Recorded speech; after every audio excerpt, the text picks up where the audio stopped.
Welcome to Bobby Owsinski's Inner Circle. I'm Bobby Owsinski, and this is a show all about music, music production, and the music business. My guest today is engineer and mixer Drew Drucker. But first of all, I was just looking at an article about the top-selling vinyl records in 2016, and I was kind of shocked at the names that were on the list. So first of all, this was a Forbes article that talked about the top 3 selling vinyl albums in every state. But there was also a compilation top 10. So let's start with that first and see if you notice a trend here. So number 1 is Purple Rain by Prince. Number 2, Dark Side of the Moon, Pink Floyd. Number 3, Ziggy Stardust by David Bowie. Number 4 and 5 are Led Zeppelin albums, In Through the Outdoor and Presence. Number 6 is Abbey Road by the Beatles. Number 7, Appetite for Destruction. Number 8, Bob Marley, Legend. And 9 and 10, we finally get to more modern artists, 21 Pilots, and Vessel number 9, and Blurryface in number 10. So this is kind of distressing. In a way, it means that there's lots of good music from the past and people are appreciating it, and that's always a good thing. The downside is there's not enough younger artists, newer artists that are kind of making a dent in this part of the business. And considering that vinyl is looked upon as being so cool to own, and most vinyl owners are in fact millennials and below. It's not baby boomers, it's in fact younger people that are buying vinyl, but yet they're buying old vinyl, they're not buying new vinyl. So let's just randomly look at what's big in all the states here. Okay, just randomly, Alabama, Journey's Greatest Hits, number 3. Louder House by Tool, number 1. Arizona, Sgt. Pepper's, number 1. Arkansas, Sgt. Pepper's. California, Nevermind by Nirvana. Colorado, Tool.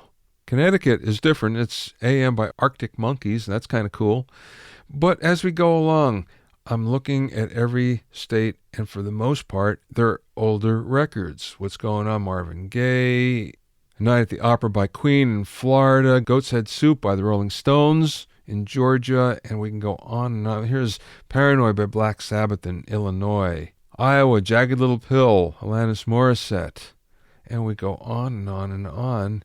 Here in Louisiana, it's Lazaretto by Jack White. Okay, so that's kind of new, but number 2 comes in at Journey's Greatest Hits, and number 3, Bleach by Nirvana.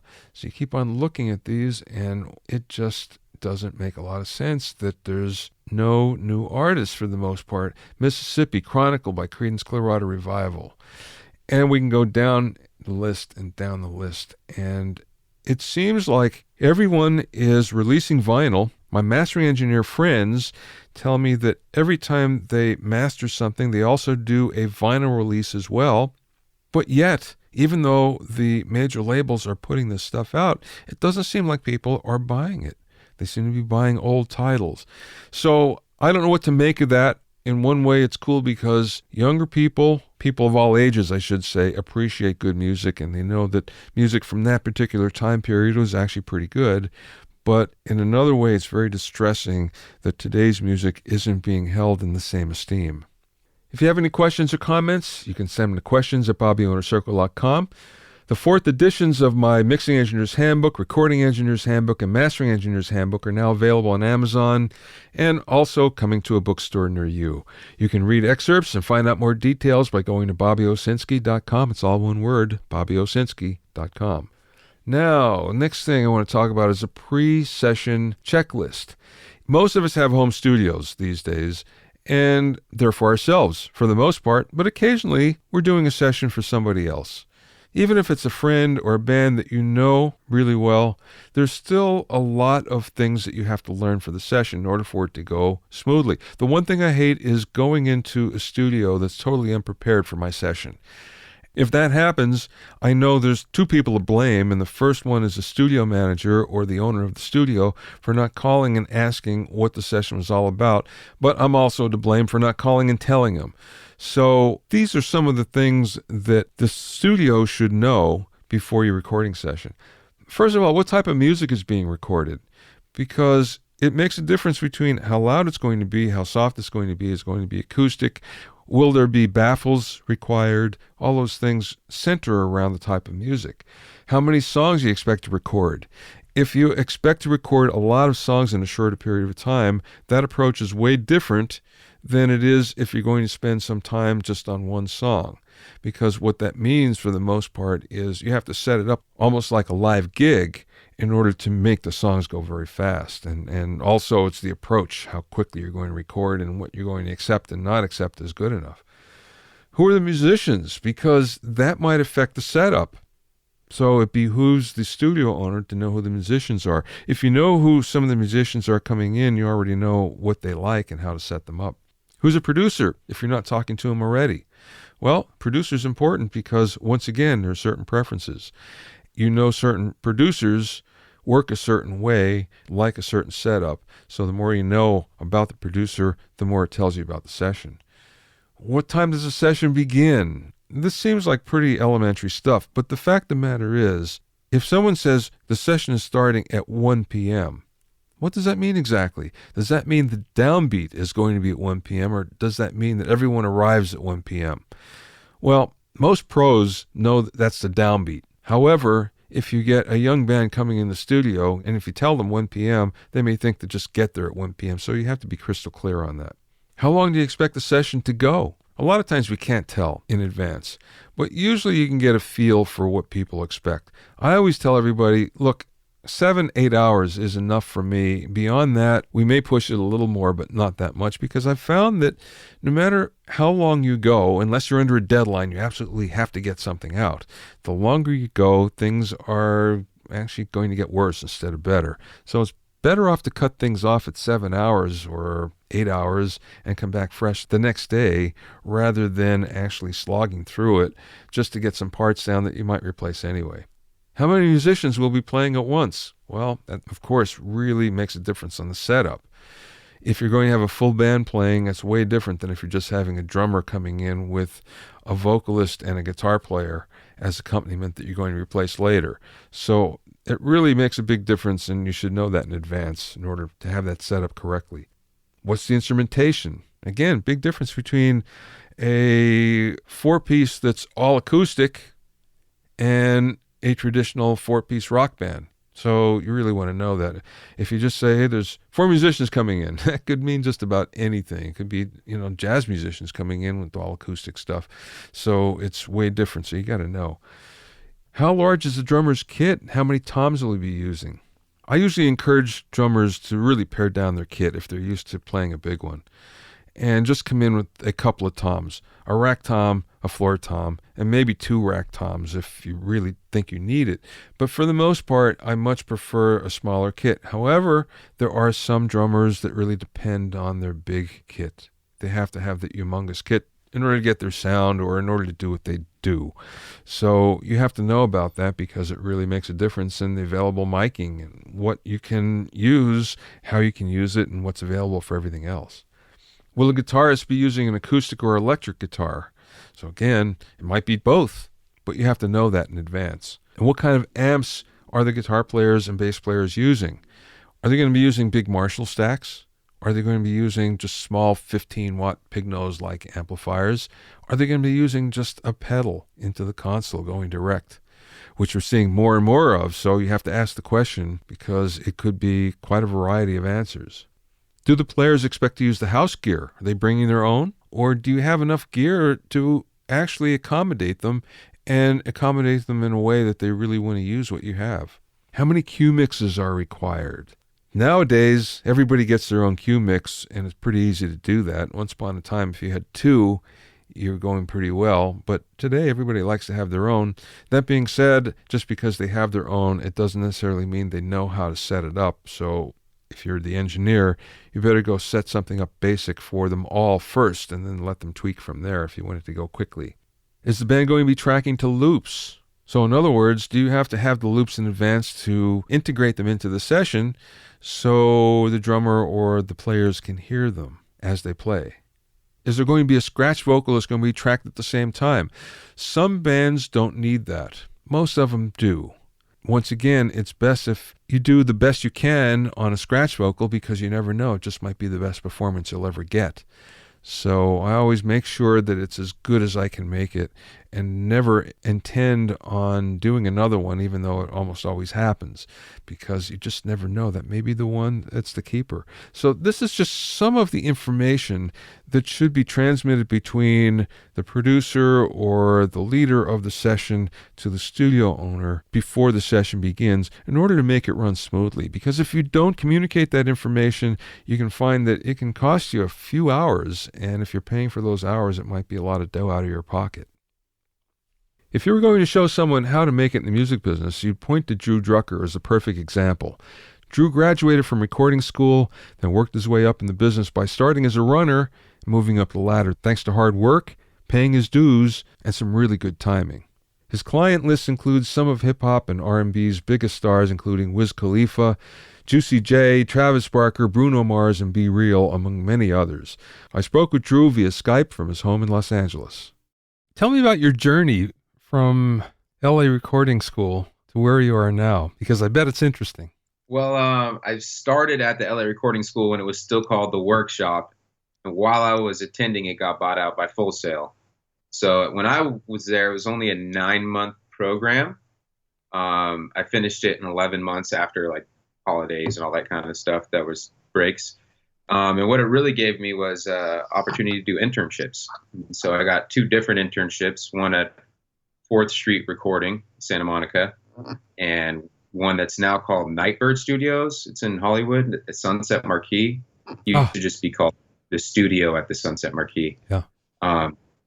And they're both completely different styles of studios. So it was a kind of a good experience. One was kind of like a bougie, upper echelon, just high scale, and the other one was more of like a grassroots rock and roll kind of vibe. So it was good to have both experiences.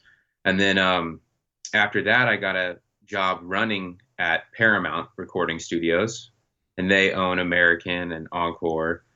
And so that was just a bunch of different rooms that I kind of got my chops up in as a runner and an assistant, an engineer, and so on. So it's been quite a journey. That was in 2005 when I got my first runner job.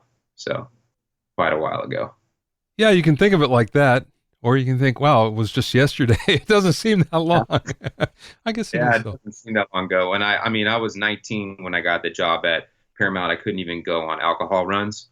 So I'd have to bring somebody with the crew with me to purchase booze if that was a run that was needed. So it was but it was a good experience, huge learning experience. And I would accredit most of my learning as engineering, production, and everything to just being in the studio, as opposed to, anything I learned at school, which was a signal flow chart. And that's pretty much the level of knowledge I gained from the school. Still important, but, all of the knowledge was gained pretty much on the job. Did you get a staff engineering job there? I did. Yeah. I was a staff engineer for a while, and that's how I ended up linking up with some of my larger clients like Wiz Khalifa. That was, Atlantic had rooms, like kind of production rooms booked, and I was kind of a sub engineer for Atlantic because I was a staff engineer at Paramount. And then when Wiz ended up booking the studio, they called me, just knowing that I had worked with Atlantic urban artists before, and that's kind of so how I got out of staff engineer. But I started as a staff engineer, and they pretty much, I kind of got pigeonholed more towards urban and pop and R&B sessions. But I definitely did some rock sessions and some classical sessions, and just everything that they threw at me, kind of.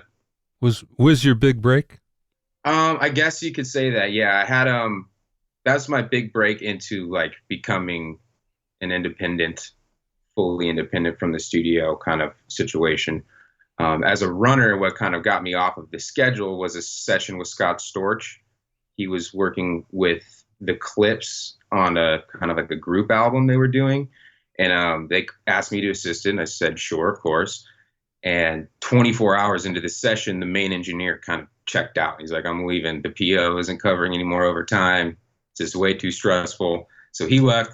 I took over as the firsting engineer 24 hours into it.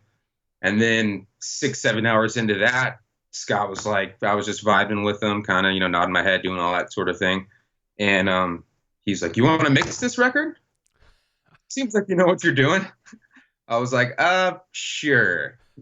I didn't think anything of it. And like 5 days later, the record label called me and said, Scott says that you're his mix engineer and wants you to mix this record. So I went from a runner to an assistant to an engineer to a mixer within like 1 week. Wow. I was so out of my realm. I actually hit up one of my assistant friends who was mentoring me at the time.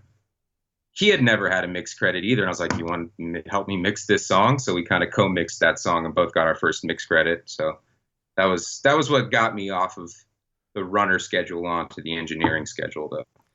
And then Wiz kind of got me my first platinum records that the label picked up for me, kind of, so to speak. I worked on some other things that were platinum and gold, but as a staff engineer, they're kind of on to the next unless they pick you up in their crew, Mm-hmm. so they're not necessarily looking out for the staff engineers like they would, their own engineers, And that's kind of something that I think is like evolved when people start sending tracks over the internet to do features. It's like good luck getting credited on recording that feature. Yeah. Well, okay. So you're on your first mix, and I guess you felt a little overwhelmed. So it was on the job training. So how did you learn? Well, it was just a matter of, studio downtime, just going in and just kind of shadowing all the assistant engineers and the other engineers who would let me sit in their sessions. And then as far as mixing is concerned, that I, more or less taught myself via in the studio, learning all the techniques and kind of just bouncing ideas and reading books, but just being in the perfect mix environment, being at Encore Studios gives you a lot of leeway as to what music is supposed to sound like.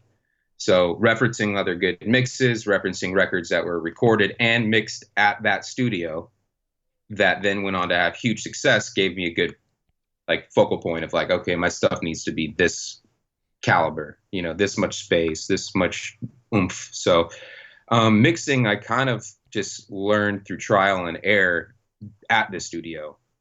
Engineering and tracking was definitely a lot of information that was passed down from all the other assistants and stuff, but I never really worked as an assistant to a big mixer, kind of like that trajectory as an engineer. Yeah. I never had the mentorship from the big mixer. I never assisted Dave Pensato for 4 years or anything like that, Yeah.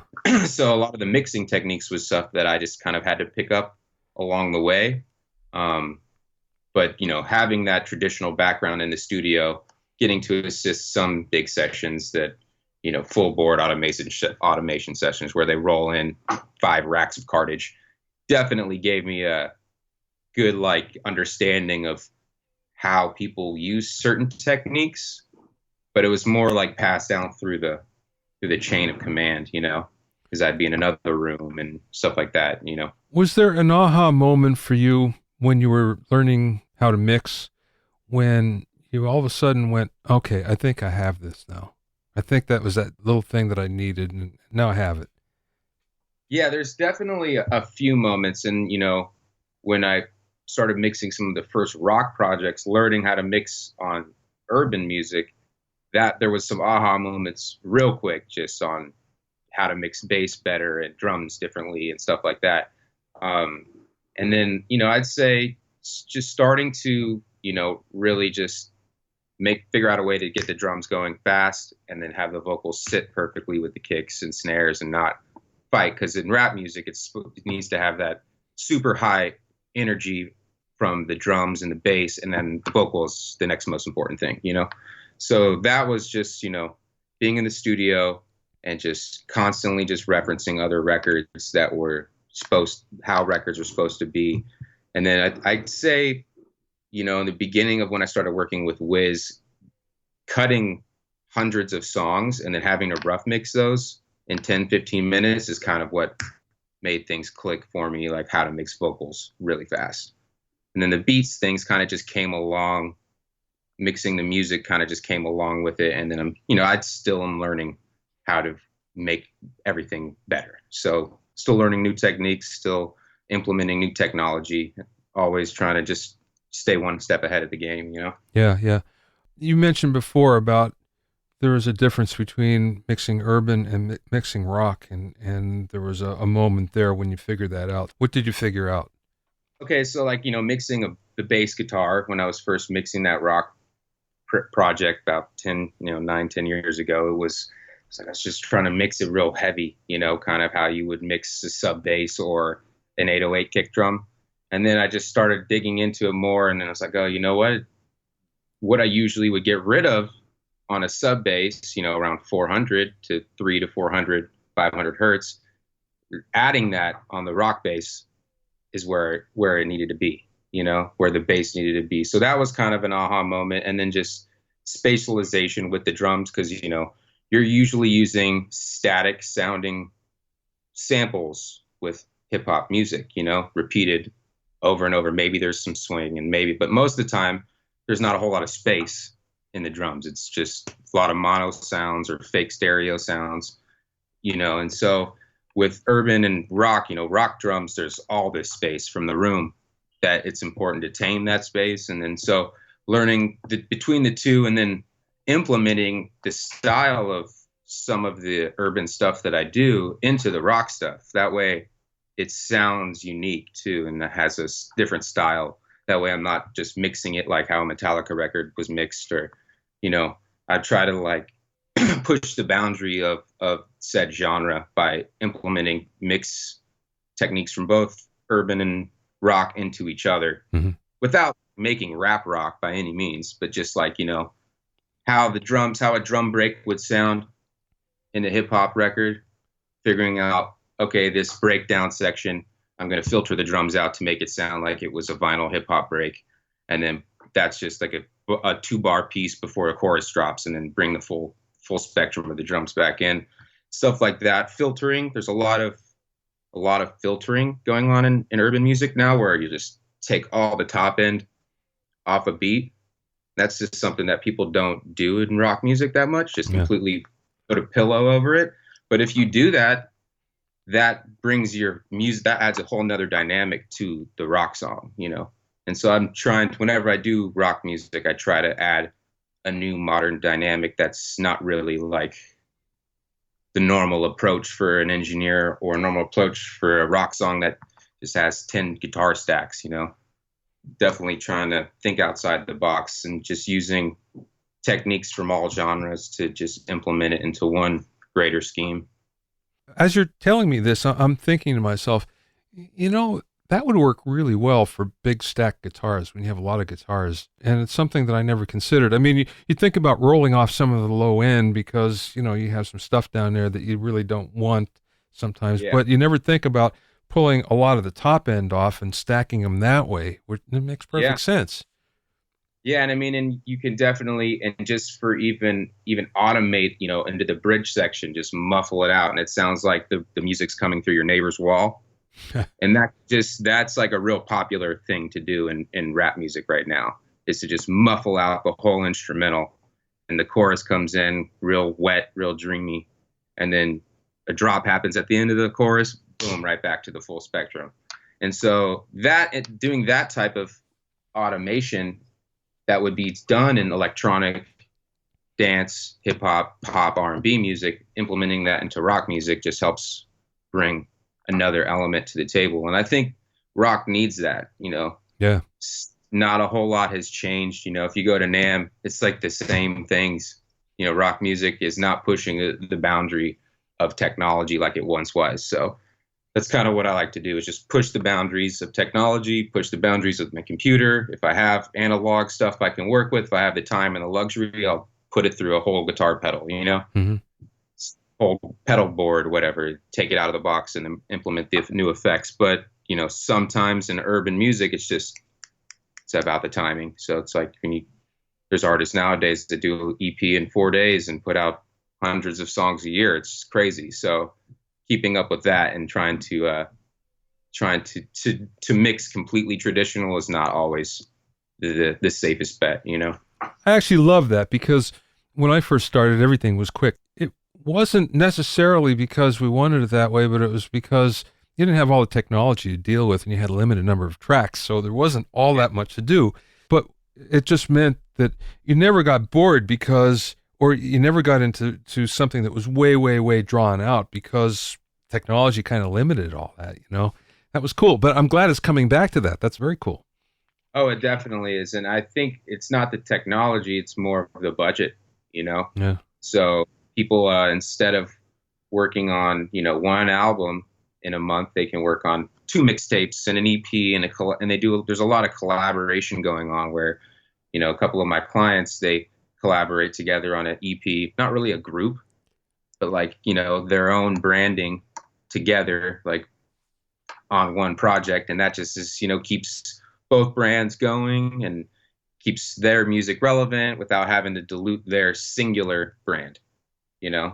So When you first started mixing, I assumed that you were mixing on a console, those first mixes, right? yeah, definitely. Yeah. An SSL 4000. Okay. So when did you transition to the box? I'd say once technology allowed me to afford it. So, there was a time period where you had to have a tower and you had to have tons of, DSP based plugins to be able to do a real in the box mix. And probably about 2 or 3 years ago, I started getting into the universal audio stuff. So the UA and the satellites right now, I'm running 20 cores Oh, out of the box. yeah. So I'm doing all my mixes on a 13-inch laptop, but with 20 cores of UA. So that allows me to literally put an SSL channel on every single main source. So I wouldn't do it on every background vocal, but on my subgroups, kick, drum, snare, everything's got an SSL. So I start like I'm mixing on the board because that's how I learned. Yeah. So I'm starting doing the same things I would with just the SSL plugins, maybe then slowly inserting some additional limiting and additional compression. And then once I've, starting to really things come alive, that's when I'll implement, okay, this needs a whole nother look, a whole nother texture, and start really, kind of messing the sound up, I guess, in a good way. Mhm. I like adding all the, whatever would be, analog distortion and overload, but trying to figure out a way to find that sound in the box, Yeah.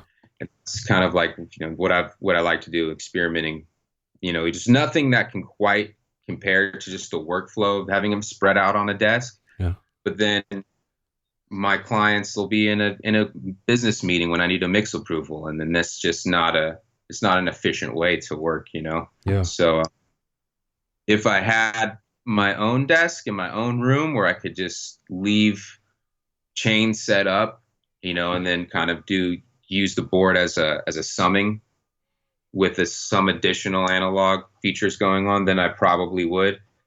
I have a full hybrid mix, but as of right now, I'm kind of just in the box for travel purposes, for fixing purposes. Oh, you need a new TV version, you need a shortened show version. I'm doing a lot of that stuff that maybe a DJ would have done or music director would have done on the road. I'm making all of those edits.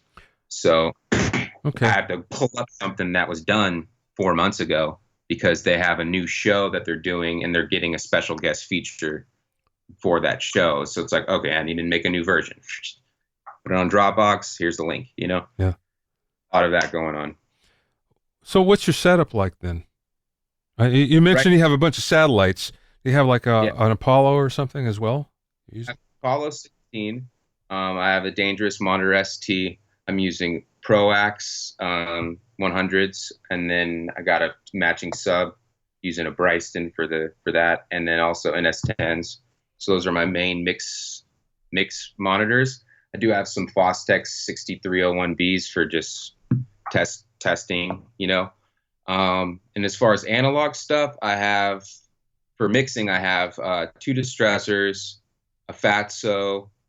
They're these EQs. They're kind of like, I don't know if you've ever heard of them, Avitas EQs. Oh yes. Yeah.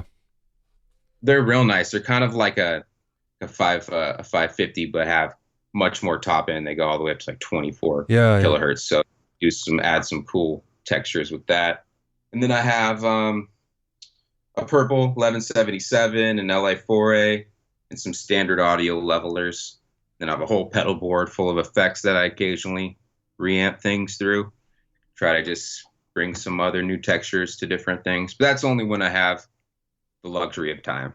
A lot of times clients, they need 2 mixes done a day, 3 a day because of deadlines and stuff like that as well. So how long is your typical mix?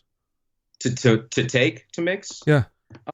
Anywhere from 4 to like 16 hours, I'd say, depending on the song. And then, a lot of times with urban music, the hardest part is matching the 3 or 4 different artists on one beat. And all those artists have recorded their verses in different rooms by different engineers on different setups and microphones and different levels of compression and room noise.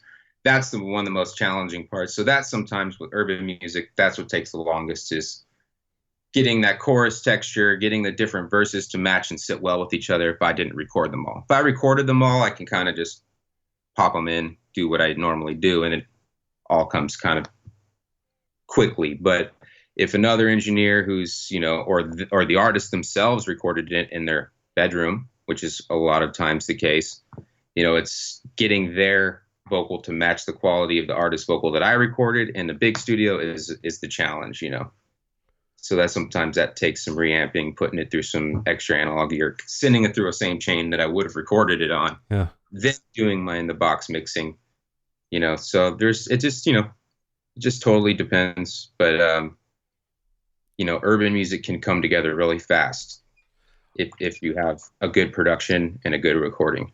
I was just going to ask you if you're mixing only or if you're tracking as well, but you answered the question. But let me ask you a question then. When you're tracking, are you normally in a big commercial studio or is it just done? Yeah. Okay. Yep. For the most part. Occasionally, we record on the road, and that can be done in any manner, from a bus to a hotel room to a real studio on the road, which isn't the same level as, LA, Miami, Austin, New York, kind of, if you're in somewhere in Ohio. But most of my clients like the service of a big studio. I could get that sound pretty much almost anywhere nowadays for tracking. But as far as the service, it's kind of like going to a nice hotel where people are taking care of you and you got your towels fluffed and all that kind of thing. So my clients, they do really like the service aspect of it. And there's a lot of other business meetings that are happening that are not tracking or song or album related. Most of my clients are entrepreneurs as well. So they have different meetings there to kind of show off, play their records real loud, talk about what other big albums have been done in the studio, et cetera, et cetera. And that kind of being in a big room helps with that sell for sure. Always has. Yeah, it definitely does. And then, bring the clients past all the plaques and then into the room, and then one of the artists who worked on the plaques that's in the hall is in the room. Yeah. That, it's kind of just part of the song and dance, I guess. When you're tracking, do you have gear that you bring, or does it matter to you? You just use what's there in the studio? Well, I've figured out a technique when tracking urban because of that. I had my own Manly and Purple when I first started, but that wasn't the best sounding rap vocal chain. And so what I learned, be it at Paramount, they have Paramount, Encore, and American, all built different times, all acquiring gear at different times, started to notice a massive difference between compressors. And so what I decided to do was move to the distressor.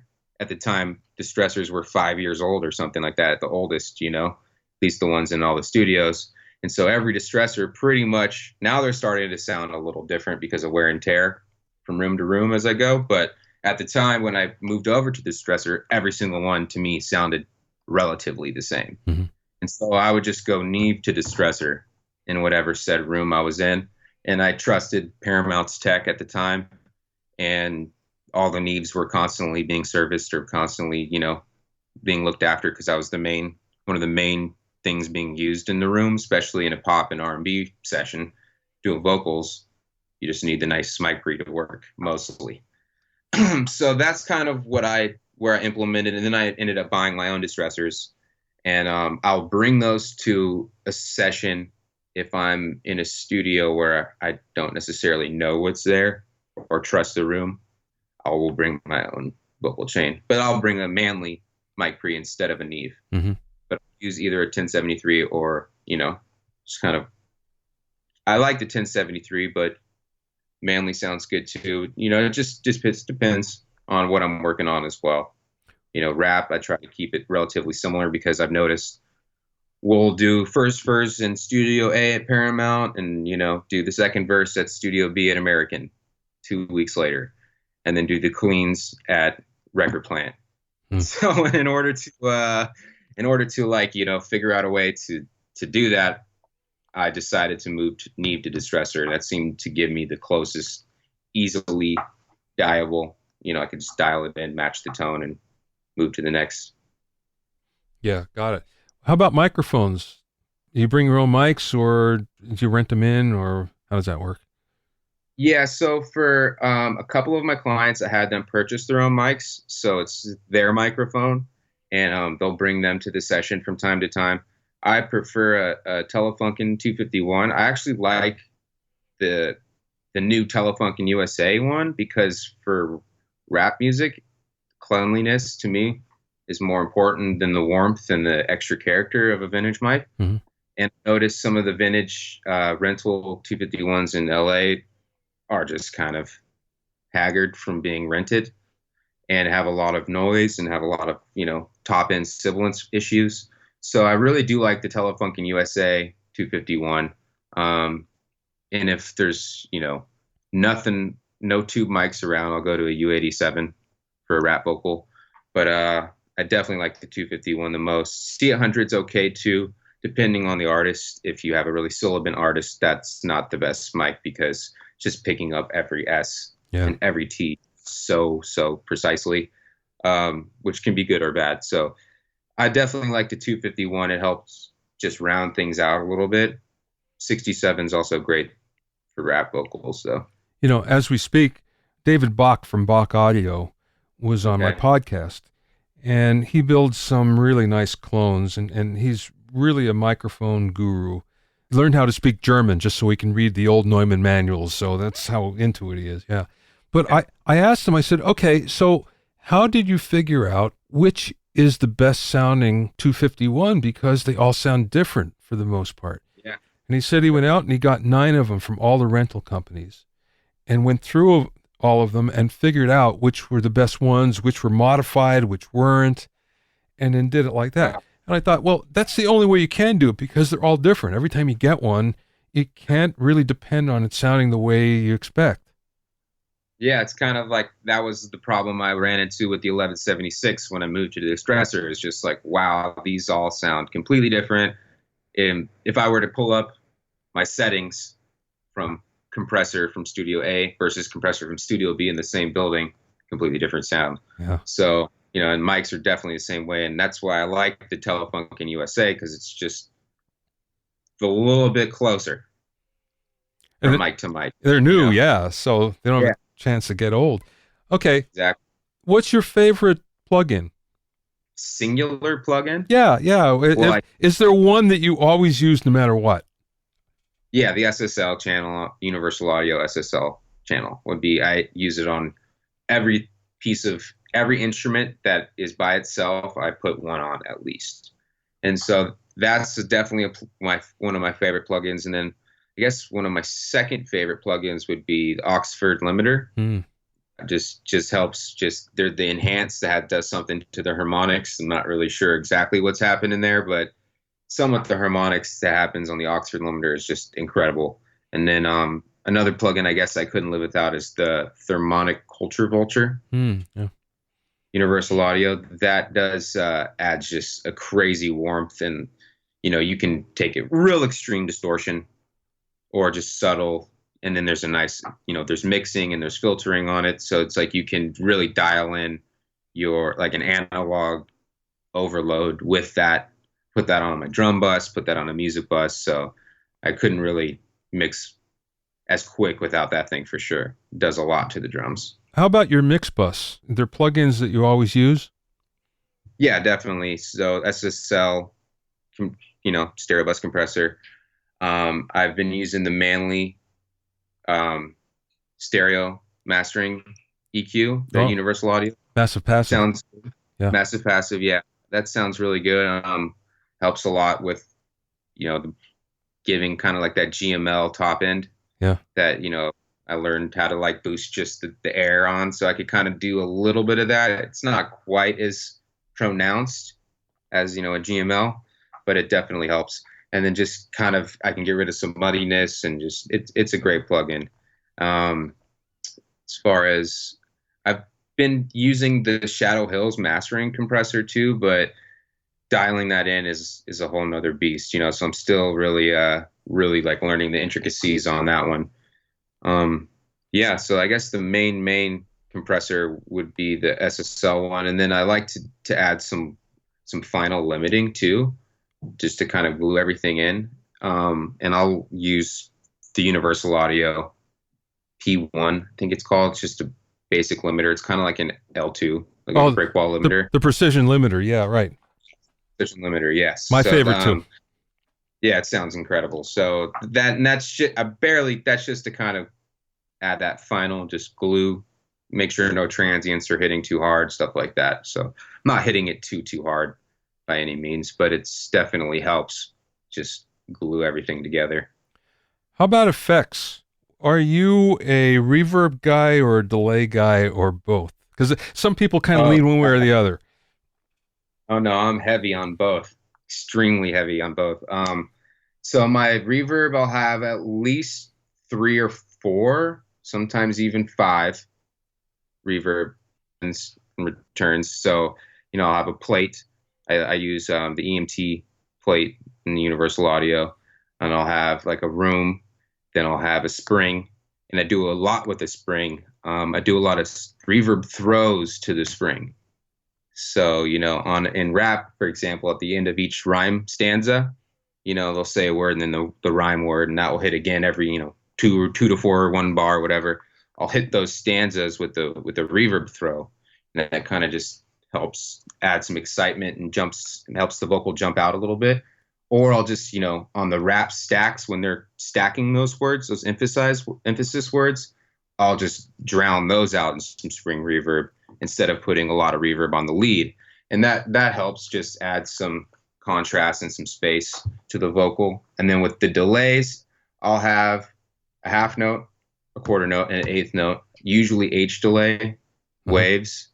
I've been trying to replace it with something Universal Audio just for power purposes, but I just have yet to find something that does the same thing with the same ease, because I automate the crap out of this plugin. So I'll automate the feedback, I'll automate the filters, I'll automate the modulation, and that way I can add some crazy outros, and I'll do a delay throw, and then 30 seconds later that delay reappears because I'm slowly raising the feedback, and then that vocal appears, and then I can have that kind of disappear with modulation and filtering. So I really love the H delay, and I automate 5 or 6 parameters sometimes on that plugin. So I have at least 3 of those set up, and then I'll have some just additional kind of delays occasionally, like a Echo Boy, Mhm. and that would be more of an effect delay, something that will change from song to song, where the every single song that I mix has at least a quarter note, eighth note, half note somewhere. Whether or not I'm using a half note on every single mix, it's there because it's just part of my mix setup. Yeah. And then the Echo Boy, those parameters will be a little bit more varied. And then I like to have a slap delay too, just in case. And so because of all the power that I'm using, it doesn't really eat up my system. So I'm bringing in, 15 tracks of effects just in case, and that way they're already set up, and I could just boom, boom, harmonize that, modulate that, add a doubler to that, as opposed to like, maybe this needs a doubler. Now let's create an aux and then make the doubler. So it's a little overkill, I guess, on my setup when I first pull it in, but I use 75% or 80% of the effects that from my setup every time. How many tracks is your average mix? Just out of curiosity. So rap, it's less. Yeah. Um, and the beats are anywhere from as little as 8 tracks of music, all the way to as big as 24 tracks of music. But rarely am I getting big orchestrations in the rap genre. When I'm mixing R&B, it gets a little bit more intensive because there's live instrumentation on top of static instruments. So 48 tracks would be on at most music, and then I'll sometimes print those down into subgroups. If it's like a bunch of string stacks, boom, put that into one stereo, submix that. And then vocally, so I guess in rap, you have one lead vocal and anywhere from 2 to 4 stacks of, ad libs or rap stacks. And then the hook is anywhere from 1 to 10 vocals. So, I'm looking at anywhere from 24 to 48 tracks, 64 at the most in a rap song, and that's going to be a real commercial rap song if it's got more than 64 tracks. Like they're shooting for top 40. They're shooting for the radio, where, a lot of rap, they don't care about the radio. They care about the club. They care about the homies. That's, so it's a different level of expectation on certain genres of rap. So kind of like, punk rock versus Steely Dan. Right. So both are kind of happening at the same time, but certain emphasis is put on, like what's happening in rap now. It's very much punk rock. So, kids making beats on their laptops, completely overloading the stereo bus, but it's the sound that they're liking. And so I'm having to tame this kind of like, there was an aha moment, like you had mentioned earlier, when working with an artist, where I was like, damn, why am I trying to vocal produce him like I would a top 40 artist when he's really punk rock, Yeah. And so I kind of had to make that correlation in my head, and rap is starting to evolve into that. So there's super commercial rap. There's, whatever's happening right now rap. There's like the punk rock scene, which is kind of what they're calling it, trap. And so it's, just implementing new technologies and then kind of just going with the flow of what's happening. The first rap thing I did, which is a long time ago before it actually got big, I remember the guy came in, can't remember the artist, but he came in and he did this rap 4 minutes long. And I did what you normally do at the end. I said, okay, you want to try to beat that? And he kind of looked at me funny, and he did it exactly the same the second time. Yeah. It was exactly the same. It's like, well, okay, I guess you can't beat it. Yeah. It leads me to a question. Are you doing multiple takes when you're recording a rap vocal and then comping them together? Oh, yeah. Yeah. Okay. Oh, yeah. And then every artist works a little different, obviously. And I could try to vocal produce till I'm blue in the face, but they're going to do what they want to do. So I have to kind of go with that. And sometimes certain artists let me vocal produce them 100% and tell them exactly how many stacks they need, where to fix a word, where to even take out a word if there's too many syllables. So, but then other artists, they have their ways. And so then I kind of just work with it. But definitely, we'll do exactly what you said. Hit a whole pass down. Maybe he'll stop in the middle, punch that, get a whole 16 bars or 12 bar verse that he wants to do. Then we'll try to beat it multiple times, and then we'll revert back to the first one, 50% of the time. But and then other artists, there is no going back. Wiz, for example, he'll kind of rap what he has in his head, whether it be 2 to 4 to 6 bars, kind of get that out of the way, and that kind of starts the verse. And then in his head, as he's listening back, we'll come up with the next parts, punch the next parts till they're perfect. So we'll punch it again, but there's no going back to the previous playlist, even though I'm saving every playlist. We'll have 40 playlists by the time we're done, but he's never asking me to going back. That's just for my own safety, my own peace of mind, just in case something happens and it's like, boom, I could just sneak a word in, he wouldn't even notice. But he's very particular, so he's not going to move on until he's happy with it. And then once he's happy with it, it's done. Yeah. There's no, I think I could rap that verse better. He's confident in that when it's done, it's done. And, the only thing we'd go back on and fixes would be something that's like a movie company's like, you know what, you should change this line. It would help this scene a lot better. And just to make the producers happy or something like that, he would do it. But if it's for his music, for his album, there's no fixing it. There's no going back. But, definitely other artists will fix and want playlists. So I playlist everything regardless. But we definitely, it's not quite as extensive as a singer, Mm-hmm. 40 takes on a verse or something. And then you're building the best take out of those 40 takes. Yeah. It's more of just they're trying to get the best energy, and they want the breaths and they want the realness to the rap. It doesn't, having it sound too perfect is not what rap is about. It's Mm-hmm. definitely definitely about get raw. So, and then you're getting into the Flow Rida, the really big, Macklemore stuff. If it's not raw, it's that. So it depends on who you are as an artist and how you want to be perceived is important when recording. Yeah, for sure. Are there any current trends that are happening? Oh yeah. In rap music, people are making beats on Fruity Loops. Almost exclusively. You're getting to the big producers will have the old school setups or like, their ways, but it seems like all the young dudes, they're either in Fruity Loops or Ableton, and they're overloading the crap out of the stereo bus with the brick wall limiter and their bass as well. And so, their 808s don't sound like an 808 from an 808 machine. They're just being smashed through all hell processing. And that's kind of the sound. And then it's up to the mix engineer to tame that super squared out wave file and have it be something that's, commercial ready, ready to compete on the airways kind of thing.